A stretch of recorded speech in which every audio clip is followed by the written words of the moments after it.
Masarap din naman pala itong beef gawing sweet and sour, pero gawin mo lang crispy. Ayan, so meron tayong beef strips dito, about 500 grams. Lalagyan natin ng grated ginger at saka grated garlic. Timplahan natin ng konting soy sauce at saka konting sesame oil. Lalagyan din natin ng white pepper. At lalagyan din natin ng baking soda, mga 1/4 teaspoon lang po yung ilalagay natin. Nakakatulong sa pagpapalambot ng karne ang baking soda. At pagkatapos ay iset aside muna natin to ng 30 minutes. At saka ilalagay na natin itong ating isang beaten egg white. Paghalu-haluin lang natin ng maigi. At saka maglalagay tayo ng 8 tablespoon of cornstarch. Ito yung nagpapakrispy ng ating beef. So paghalu-haluin lang natin hanggat sa ma-coat lahat itong beef strips. So nagpainit na tayo ng cooking oil. So isa-isahin natin i-fry itong beef strips. Ayan.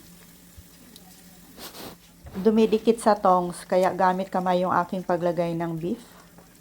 So i-fry lang natin to ng mga about 3 to 4 minutes hanggat sa maging crispy. In a low medium heat lang po, wag naman pong malakas yung apoy para hindi masunog itong ating beef. Ayan, pagbalik-balik na rin lang natin at pagkatapos ay hanguin na natin to. At saka i-fry natin yung natirang beef strips. Maglagay lang ng kunting cooking oil sa isang wok. And then stir fry natin itong ating carrots. So mga 2 minutes lang po ang pagluto. At pagkatapos ay hanguin natin to at saka iset aside muna. At isunod na natin itong ating bell peppers. So stir fry lang natin ng mga about 1 to 2 minutes. At pagkatapos ay iset aside din natin dahil ilalagay naman natin ito mamaya sa ating sweet and sour pag malapit na maluto. Pag meron pang natirang cooking oil, ayan, igigisa muna natin itong ating bawang hanggat sa maging light brown.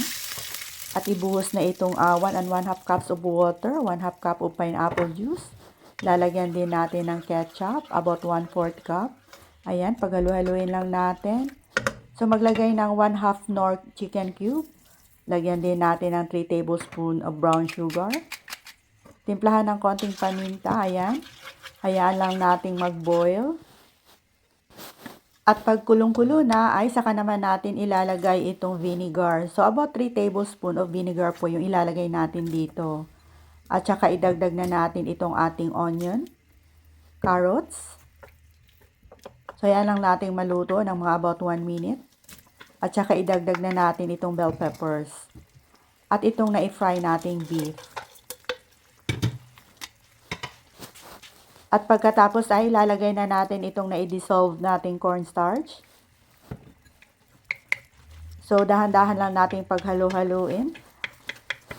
Ipagpatuloy lang po ang pagluto hanggat sa malapot na po yung kanyang sauce. At saka ilalagay na natin itong pineapple tidbits. So, dahan-dahan lang nating paghalo-haluin. Sulutuin lang natin ng mga about 30 seconds or until heated through. At pagkatapos ay pwede na nating hanguin at iserve ka agad habang mainit pa. So, itry nyo na din itong lutuin mga Ma'am Shay. Ang sarap po.